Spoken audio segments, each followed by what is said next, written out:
ইয়াকুব নবী আলাইহিস সালাম ডাক দিয়ে বলেছিলেন, ওগো বোন, কি ব্যাপার, তুমি কান্না করেছো কেন বললাও?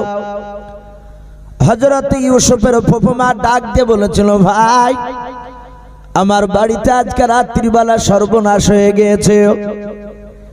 বলে, বোনরা কি সর্বনাশ হয়েছে একটু বলা কি যাবে না? বলে, ভাই বলার জন্য আমি তোমার কাছে এসেছি মনাও। ডাক দিয়ে বলেছিল, ভাই আমার বাড়িতে ঘরে যত্ন করে আমি আলমারিতে আমার কোমর বিছা রেখেছিলাম। সকালবেলায় তোমার ছেলে ইউসুফকে তোমার বাড়িতে রেখে গিয়ে আমি কোমর বিছাটা পরবো বলে আমি জায়গা খুঁজতে চলে গেলাম। ঘরে গিয়ে দেখলাম কোমর বিছা যে জায়গা রেখেছিলাম সেই জায়গা পাওয়া গেল না। ওগো ভাই, গোটা ঘর চিরুনি তল্লাশি চালিয়ে দেখলাম কোথাও পাওয়া গেল না। ওগো ভাই, আমার বিছাটা কে চুরি করলো? ইয়াকুব নবী বলেছিলেন, ওরে আমার বোন, কোমর বিছা কে চুরি করলো তা আমি কেমন করে বলবো বললাম? হযরত ইউসুফের ফুফুমা ডাক দিয়ে বলেছিল, ভাই আমার রাত্রিবেলা বাড়িতে তোমার ছেলে ইউসুফ আর আমি ছাড়া আর কেউ ছিল না। ইয়াকুব নবী বলেন, ওগো বোন, তাহলে তুমি কি বলতে চাও আমার ছেলে ইউসুফকে নিয়েছে? হযরত ইউসুফের ফুফুমা সব জানে, ওনার কাছে আছে। উনি ভান করে বলেছিল, ওগো ভাই আমার মনে হয় ইউসুফ ছাড়া আর ওই বিছাটা কেউ নাই না। ইউসুফই তো ছিল। হযরত ইয়াকুব নবী ডাক দিয়ে বলেছিল, রে আমার বোন, আমার কোন সন্তান চুরি করতে পারে না রে বোন, আমি একজন নবী পয়গম্বর ইয়াকুব নবী আলাইহিস সালাম, আমার এসব চুরি করতে পারে না। ডাক দিয়ে বলেছিল, ভাই আমি তোমার জবানি কথা আমি বিশ্বাস করি না, আমি একটু পরীক্ষা করতে চাই।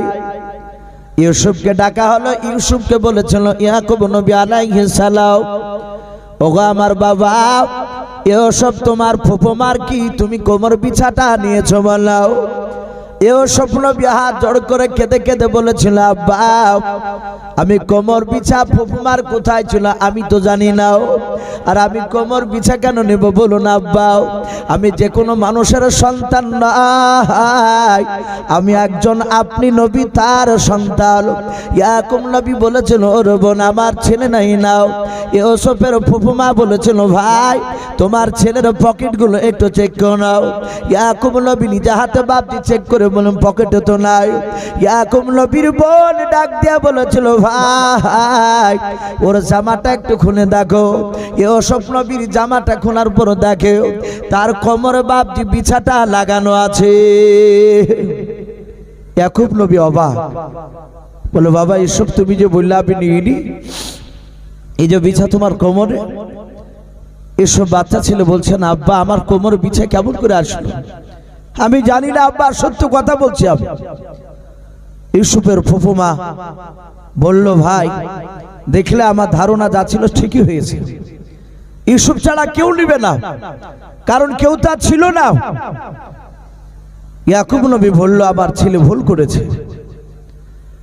বলল, ভাই এভাবে ক্ষমা হবে না, তোমার শরীয়তের যা হুকুম সেটা তুমি পালন করো।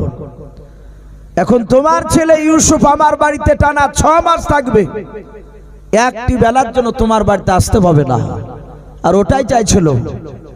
ইয়াকুব নবী বলল, নিয়ে যাও। ইউসুফ নবী চলে গেলে তার ফুফুমা এত ভালোবেসেছিল। ইউসুফ নবী বলেন, আমার ফুফুমার ভালোবাসার কারণে আমাকে ছোট্টবেলায় আমার ফুফুমা আমাকে চোর বানিয়ে দিয়েছিল, আমাকে 6 মাস থাকতে হয়েছিল। বাপজি আমার সোনা লালেরা, কোন মুফাসসিরিন কেরাম লিখেছেন 2 থেকে 3 মাস থাকার পর তার ফুফুমা মারা গিয়েছিল। ইউসুফ তার আব্বার বাড়িতে চলে এসেছিলেন। এই ইউসুফ নবী আলাইহিস সালাম আস্তে আস্তে বাপজি বড় হলেন। কোরআন শরীফে বাপজি তাফসীর মারিফুল কোরআনে এসেছে, ইউসুফের তখন বয়স 10 থেকে 12 বছর। কিতাবে আরো লেখা আছে, ইউসুফ নবী জামানায় মানুষ বয়স পেত 250, 200, 300 বছর পর্যন্ত। বলুন আলহামদুলিল্লাহ। তাহলে 250, 300, 200 বছরের মোকাবেলায় ইউসুফ 10 বছরের ছেলে, মানে একেবারে বাচ্চা ছেলে। ইউসুফ রাত্রিবেলা শুয়ে আছে। হঠাৎ করে ইউসুফ নবী আলাইহিস সালাম তিনি স্বপ্ন কি দেখছেন তা আল্লাহ কোরআনে বলেছেন। ইয ক্বালা লিইউসুফ লিআবিহি ইয়া আবাতি ইয়া আবাতি ইন্নী রাআইতু আহাদা আশারা কাওকাবান ওয়াশ-শামসা ওয়াল কামার والقمر رأيتهم لي ساجدين।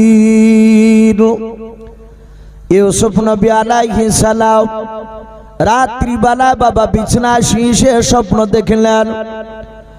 আসমানে কোটি কোটি তারকার মধ্যে থেকে মাত্র 11টা তারকা এবং চাঁদ সূর্য আসমান থেকে সোজা নেমে এসে আমার ইউসুফ নবী আলাইহিস সালামের পায়ের নিচে বাপটি শুধু তারা নয়, কোরআন শরীফে বলেছে চাঁদ এবং সূর্য সবাই মিলে তারা নেমে এসে ইউসুফ নবীর পায়ের নিচে সেজদা করেছিল। বলুন সুবহানাল্লাহ। ইউসুফ নবীর ঘুম ভেঙে গেল। ওই বিছানাতে বাপটি ইউসুফ নবী বসে উনি চিন্তা করছেন 11টা তারা, কোটি কোটি তারকার মধ্যে থেকে মাত্র 11টা তারাও আর চাঁদ সূর্য কেনই বা আসলো তো এসে আমার পায়ের নিচে সিজদা করলো কেন? উনি চিন্তা করছেন এই স্বপ্নের কথা আব্বাকে বলবো না ভাইদেরকে বলবো। এখান থেকে বাপজি বোঝা যাচ্ছে যে ইউসুফ নবী আলাইহিস সালাম তার ভাইদের সাথে শুয়েছিলেন না এবং আব্বার ঘরেও ছিলেন না। ইউসুফ নবী একাই একটা ঘরে শুয়েছিলেন। এখান থেকে ওলামারা লিখেছেন এবং রাসূলুল্লাহ বলেছে বাচ্চার বয়স যদি 9 বছর 10 বছর হয়ে যায় বাপ মার উচিত হবে যে আপনার সন্তানদের বাপ যে আপনার বিছানা আলাদা করা। কারণ একটা 8 বছর 9 বছরের সন্তান এমন কিছু যে বুঝে না তা নয়, সব কিছু বুঝে নাই। এখন রাত্রিবেলা শুয়ে থাকলে বাপজি বাপ মার ইজ্জতের হানি হতে পারে। সন্তান যদি বাপজি আপনার রাত্রিবেলা শুয়ে থাকে বাপের কাছে, কিন্তু হাদিসে বলা হয়েছে তারপরেও যদি আপনার সন্তানকে নিয়ে যদি বাপজি আপনার শুয়ে থাকা হয় ওই বাড়িতে আল্লাহ লানত হয়। এই জন্য বাপজি চেষ্টা করতে হবে সন্তানকে বাপজি বাপমার কাছ থেকে বিছানা আলাদা করা।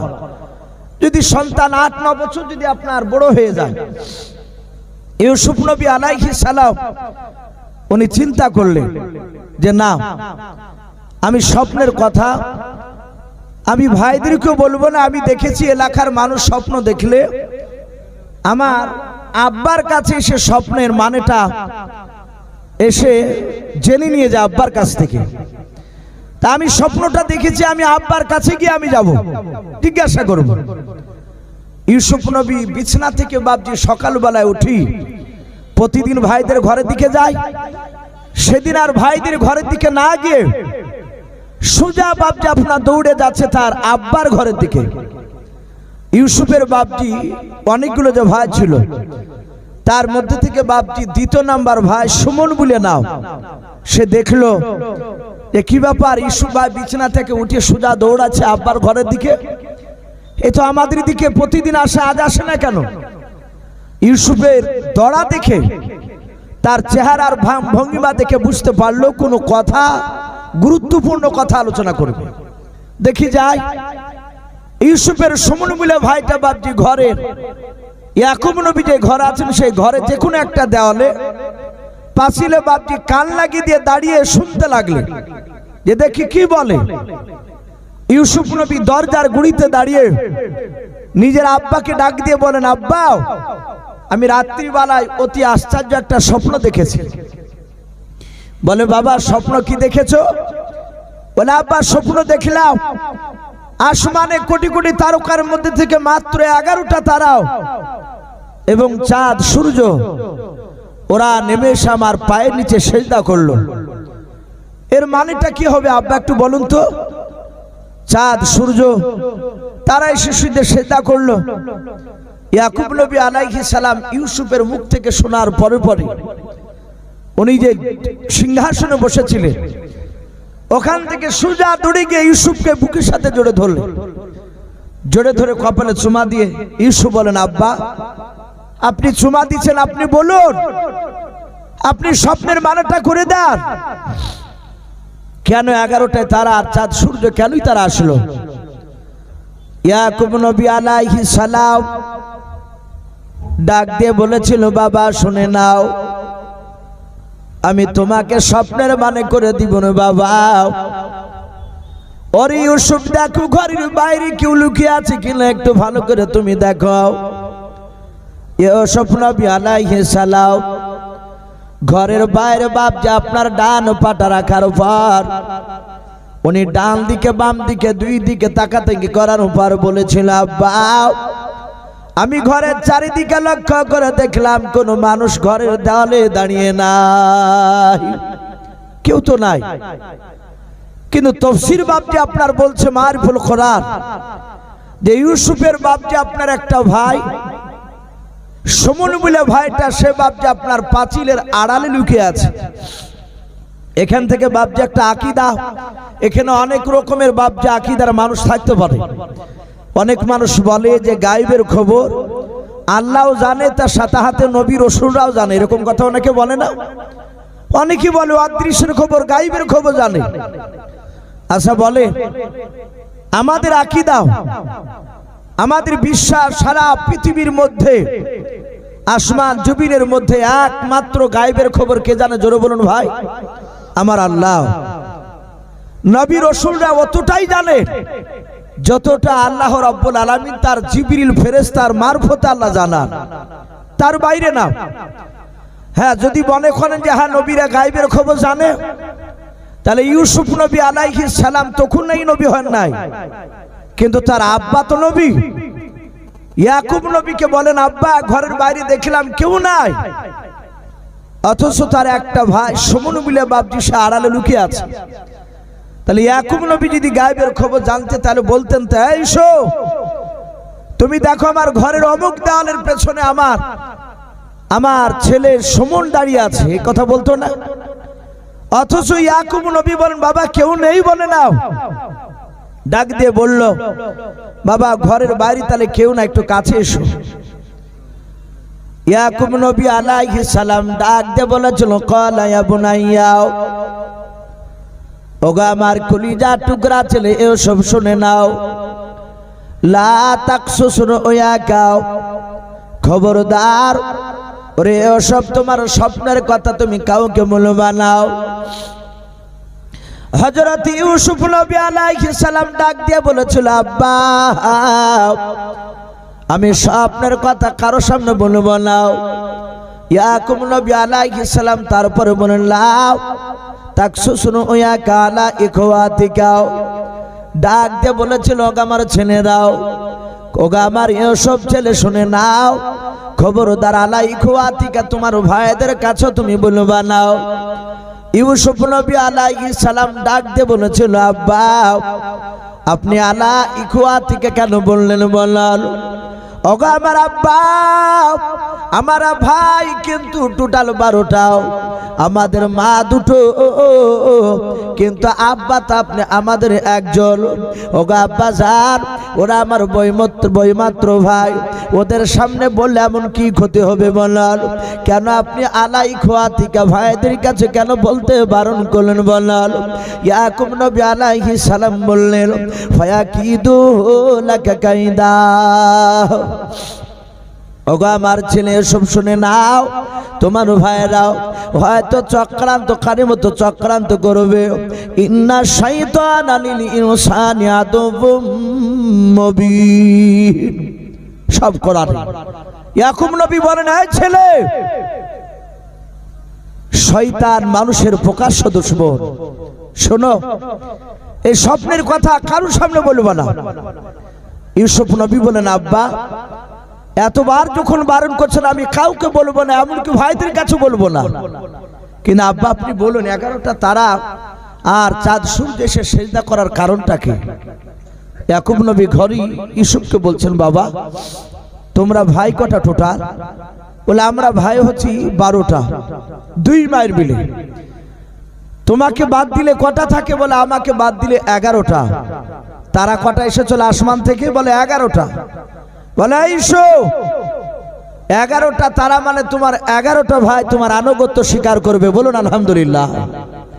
ইউসুফ নবী বলেন আব্বা এ চাঁদ সূর্য মানে? বলে চাঁদ হচ্ছে তোমার মা, সূর্য হচ্ছে আমি তোমার আব্বা। এমন একটা সময় আসবে সেই সময় ইউসুফ তোমার আব্বা মাও তোমার কথা মোতাবেক চলবে। ইউসুফ নবী মুচকে মুচকে হাসছে, বলে আব্বা আমি এমন কি হব যে আমার আব্বা আমার মা আমার 11টা ভাই আমার সব কথা মেনে চলবে? হযরত ইয়াকুব নবী বললেন ওগো বাবা তোমার স্বপ্নের ব্যাখ্যায় পাওয়া যাচ্ছে তোমার সমস্ত ভাইদের মধ্যে থেকে তোমাকে উচ্চ সম্মানের অধিকারী করবে। বলুন আলহামদুলিল্লাহ। আর পৃথিবীর বুকে বাপজি আল্লাহর পরে উচ্চ সম্মানের অধিকারী মানুষের মধ্যে কারা একটু জোরে বলে? নবী রাসূলরা। আর একটি কিতাবে বাপজি এসেছে যে বলেছিলেন তোমার বাপ দাদার মতো তোমাকে আল্লাহ নবুয়ত দান করবে, উচ্চ সম্মানের অধিকারী করবে। ইউসুফ নবী বলেন আব্বা ঠিক আছে আমি কাউকে বলবো না। ইউসুফের ভাই সুমন বাপজি সব শুনে নিল। ইউসুফ বেরোবি তার আগে তার ভাই আরেকটা পাঁচিলের আড়াল হয়ে গেল, জানি ইউসুফ টের না পায়, জানতে না পারে। ইউসুফ বাপজি অন্য সাইডে চলে গেল। আর ইউসুফের ভাই সুমন সুজাও তার বড় ভাই ইয়াহুদকে গিয়ে ডাকলো, ওগো বড় ভাই ইয়াহুদ আমরা যে এক মায়ের 10টা ভাই একত্রিত সকলে আমরা হয়ে যাই, একটু জমা হতে বলো। বলে কেন ভাই? বলে খুব গুরুত্বপূর্ণ কথা আলোচনা হবে। ইউসুফ নবীর বড় ভাই এক জায়গায় হতে বললে ইউসুফ নবী আলাইহিস সালাম ডাক দেওয়ার পর নয় ইউসুফের ভাই সুমন বলল ওগো বড় ভাই এখানে একটু দেখো তিনি আমাদের 10 ভাইয়ের মধ্যে ইউসুফের ছোট ভাই বনিয়ামিন আছে কিনা। বলে বনিয়ামিন থাকলে কি হবে? বলে বনিয়ামিন থাকলে বলা যাবে না। তারা এদিক ওদিক তাকে দেখলো, বনিয়ামিন ছোট্ট ছেলে বসে আছে। ইউসুফ যদি বাচ্চা হয়, ইউসুফের চেয়ে বাপ যে 2.5-3 বছর ছোট বনিয়ামিন ইউসুফের ভাই, তার ভাই বসে আছে। বলে ভাই বসে আছে ওই তো বনিয়ামিন। বলে ও থাকলে বলা যাবে না, উঠিয়ে দাও। ইয়াহুদ ইউসুফের ছোট ভাই বনিয়ামিনের হাত খেলা ধরে বলে ভাই ছোট ভাই তুই একটু চলে যা, আমরা ভাইয়েরা একটু গুরুত্বপূর্ণ একটা কথা আলোচনা করব, তোকে বলা যাবে না। ইউসুফ নবীর ভাই ছোট ছেলে গুরুত্ব দিলেন না, চলে গেলেন। ইয়াহুদ বলল ভাই শোভন কি কথা বলবি বল। ডাক দিয়ে বলেছিল ওগো ভাইরা আজকে ইউসুফ বিছানা থেকে উঠে আমাদের কাছে আসেনি। বলে আসেনি এটা আমরা সকলেই তো জানি। কেন আসেনি জানো? সব ভাইরা বলল না। সুমন বলল আমি ইউসুফ ভাইয়ের পেছন পেছন গিয়ে আব্বার পাঁচিলের আড়ালে কান নিয়ে কথাগুলো সব শুনেছি। আব্বা বলেছে ইউসুফ নাকি উচ্চ সম্মানের অধিকারী হবে, এমনকি সে নাকি নবী হবে। ইউসুফের বড় ভাই ইয়াহুদ তিনি দ্বীন ইব্রাহিমকে বাপ যিশুতে ভালোবাসতেন। তো উনি বললেন ওগো আমার ভাইয়েরা যদি আমাদের ইউসুফ ভাই নবী হয়, উচ্চ সম্মানের অধিকারী যদি হয়, এতে তো দুঃখ হওয়ার কোনো কারণ নাই, এ তো আমাদের আনন্দের বিষয়। কারণ আমাদের পার্থক্য শুধু মা দুটো, কিন্তু বাপ তো একটাও, ও তো আমাদেরই ভাই। হযরত ইয়াকুব বলেছিলেন ইন্না শাইতানা লিল ইনসানি আদুব্বুম মুবিন, নিশ্চয় শয়তান মানুষের প্রকাশ্য দুশমন। শমনকে বাপজি এমন ভাবে তার মাথা সেই সময় বাপজি ক্রিটিক্যাল বুদ্ধিতে ভরে গিয়েছে, শয়তানের চক্রান্ত বাপজি তার ভিতরে ঘুরছে। ডাক দিয়ে বলল আমার ভাইয়েরা আমরা সংখ্যা বেশি না, আমার ভাই ইউসুফরা সংখ্যা বেশি। ইয়াহুদ বলল আমরা 1 মার 10 ভাই, ওরা 1 মার 2 ভাই। বললো ভাই শুনে নাও, শুধু তাই নয় আমরা দেখেছি আমার আব্বা জানকে আমাদের সব ভাইদের চেয়ে ইউসুফকে বেশি ভালোবাসে। বলুন আলহামদুলিল্লাহ। ইউসুফকে বেশি ভালোবাসে। ইয়াহুদ বলল বাসুক না, অসুবিধা নাই, ও তো আমাদের ছোট ভাই। বললো নাও ওগো ভাই শুনে নাও, এলাকার মানুষ প্রতিটা মানুষ ইউসুফকে পাগল, সবাই ইউসুফের প্রশংসা করে। আর আমাদের 10টা ভাইয়ের মধ্যে যে কোনো একটা ভাইয়ের বিরুদ্ধে বিচার নিয়ে চলে আসে। ওগো আমার ভাই শোনো, আমার মন বলছে ইউসুফকে যদি ছলবল কৌশলে আমরা ইউসুফকে মাঠে নিয়ে গিয়ে যদি আমরা জবাই করতে পারি, কতল করে দিতে পারি, উকতুল ইউসুফা বিতরাহুহু আর যায়াকুল লাকুম আজহু আবিকু ওয়া তাকুনু মিন বাদিহি কওমান সালিহিন। হযরত ইউসুফের ভাইরা বলল, ইউসুফকে জবাই করে ফেলতে পারলে ইউসুফের উপর যে মহব্বত ভালোবাসা কওমান সালিহিন, সেই ভালোবাসাটা আমাদের দিকে চলে আসবে। ওগো আমার ভাইরাও শুনে নাও, ইউসুফকে মেরে দিলে বলা হয় আমাদের যে কোনো একটা ভাইকে উচ্চ সম্মানের আল্লাহ অধিকারী করবে, নবীর বেটা ছাড়া অন্য কাউকে করবে না। হযরত ইউসুফের ভাই সুমনের কথা সবাই রাজি হয়ে গেল। ইয়াহুদ একটা কথা বলল, ওগো আমার ভাই, ইউসুফকে মারবো যতটা বলা সহজ, বাস্তবে পরিণত করা তো সহজ নয়। বলে কেন? বলে আমরা দেখেছি আমার আব্বা একটি বালাও ইউসুফকে কোথাও চোখের আড়াল হতে দেয় না। ইউসুফকে নিয়ে যাওয়া কি করে মারবো বলে? আব্বা জানতে পারলে দিবে না। সুমন বলল, ভাই চিন্তা করো না, ইউসুফ ছোট ছেলে, কিছু বুঝে না, মাঠে কোনোদিন যায়নি। আমরা 10 ভাই ইউসুফকে ডেকে নিয়ে গিয়ে পার্সোনাল তাকে একটু বুঝাই, তাকে বলবো ভাই ইউসুফ বাড়তে থাকলে শরীর স্বাস্থ্য নষ্ট হয়ে যাবে, আর মাঠের বাতাস খেলে শরীর স্বাস্থ্য ভালো হবে। ওগো ভাই ইউসুফ, একদিন যদি তুমি মাঠে যাও, কোনোদিন বাড়িতে থাকবে না। অনেক মাঠের বাপটি কিছু লোভ লালসা তাকে দেখানো হলো, শোনানো হলো। ইউসুফ ছোট ছেলে বলছেন, ওগো আমার ভাইয়েরা, আমার আব্বা তো আমাকে যেতে দিবে না। বলে যেতে দিবে না, চিন্তা করো না, তুমি গিয়ে আব্বার কাছে অনুমতি চাইবা, যদি আব্বা অনুমতি না দেয়, বারণ করে, তাহলে তুমি একটু কাঁদবা, বাকি কাজটা আমরা দেখছি। ইউসুফ সুজা গিয়ে তার আব্বাকে গিয়ে বলে, আব্বা আমি ভাইদের সাথে আজকে মাঠে ছাগল চড়াতে যাব। ইয়াকুব নবী বলল, বাবা যেও না। ইউসুফ কাঁদতে লাগলেন, তার ভাইরা বলেছিল কাঁদবা।